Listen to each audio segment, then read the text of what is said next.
আর এবার বঙ্গ রাজনীতিতে অয়ন ঋতব্রতর নজির, বহিষ্কারের রেকর্ড ঋতব্রত বন্দ্যোপাধ্যায়ের। 9 বছর দুটো দল থেকে দুবার বহিষ্কৃত ঋতব্রত, এবং দুবারই যে দলে তিনি সেই দল পর্যুদস্ত হওয়ার পরেই একদম 2017 2026 কথা বলবো। আবির রয়েছেন সঙ্গে। আবির,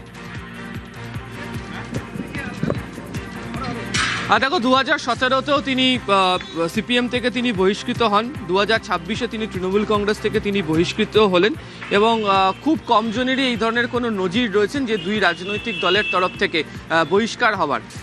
এবং তিনি সিপিএমেরও তিনি রাজ্যসভার সদস্য ছিলেন, তৃণমূল কংগ্রেসের তরফ থেকেও তিনি রাজ্যসভার সদস্য হিসেবে কাজ করেছেন। তবে এবারে তার যে বহিষ্কারের যে সময়, যখন তিনি প্রথমবারের জন্য রাজ্য বিধানসভায় বিধায়ক হিসাবে নির্বাচিত হয়ে আসলেন এবং মাত্র একদিনের সেশনে হয়েছে, তারপর থেকে যখন লাগাতার অধিবেশন শুরু হয়ে যাওয়ার কথা রয়েছে, তার অনেকটাই আগে আমরা দেখলাম যে তৃণমূল কংগ্রেসের তরফ থেকে ঋতব্রত বন্দ্যোপাধ্যায়কে দলবিরোধী কাজের কথা বলে তাকে বহিষ্কার করা হলো।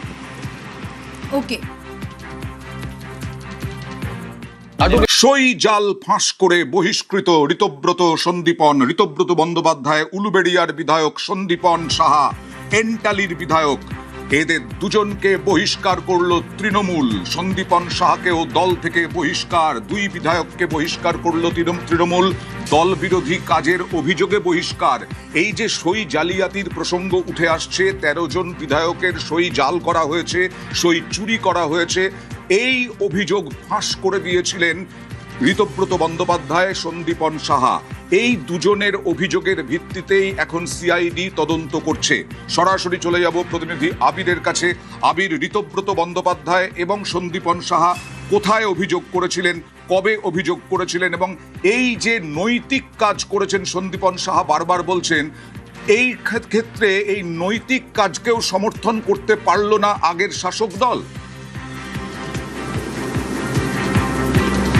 সেটাই সব থেকে বড় অদ্ভুত ঘটনা। এবং সন্দীপন নিউজ 18 বাংলাকে যে প্রতিক্রিয়া দিয়েছেন, সেখানে তিনি উল্লেখও করেছেন যে দলের সঙ্গে যোগাযোগ করার তো কোনো উপায়ই নেই, দল তাদের সাথে কোনো ধরনের যোগাযোগ করছিলও না, এবং গোটা বিষয়টি সম্পর্কে তাড়াহুড়ো কিসের ছিল, এবং পদ্ধতি মেনে যদি কাজ করা হতো তাহলে সমস্যাটা কোথায় ছিল। ফলে আগামী দিনে এই অনৈতিক কাজের সঙ্গে তারা সংযুক্ত থাকবেন না, সে কারণেই তারা অভিযোগ দায়ের করেছেন।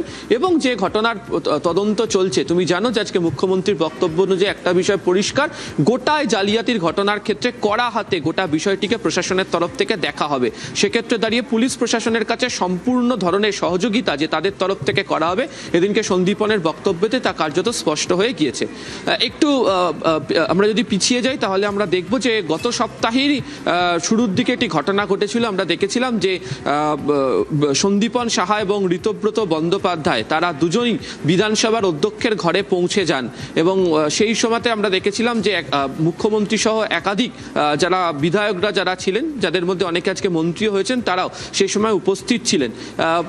সূত্রের খবর, সেই সময়ের আগেই ঋতব্রত বন্দ্যোপাধ্যায় এবং সন্দীপন সাহার তরফ থেকে অধ্যক্ষের কাছেই অনৈতিক কাজের প্রতিবাদ করে যে অভিযোগ, সেই অভিযোগটাকে জানিয়ে দিয়ে আসা হয়েছিল।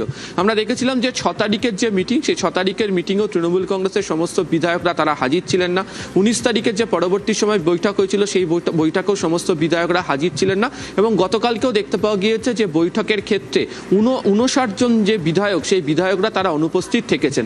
নিয়ম কি বলছে? নিয়ম বলছে যদি বিরোধী দলনেতার পদ পেতে হয়, বা যে দল দাবি করবে বিরোধী দলনেতার পদ পাওয়ার জন্য, তাদেরকে তাদের বিধায়ক অর্থাৎ পরিষদীয় দলের যে বৈঠক হবে, সেই পরিষদীয় দলের বৈঠকের যে কপি, তার যে রেজলিউশন, সেটিকে সম্পূর্ণভাবে জমা দিতে হবে। এবং আজকে তুমি জানো যে নথি সহকারে কার্যত দেখিয়ে মুখ্যমন্ত্রী বুঝিয়ে দিয়েছেন যে কোথায় নথিতে গোলমাল ছিল, কোথায় সমস্যাগুলি তৈরি হয়েছিল,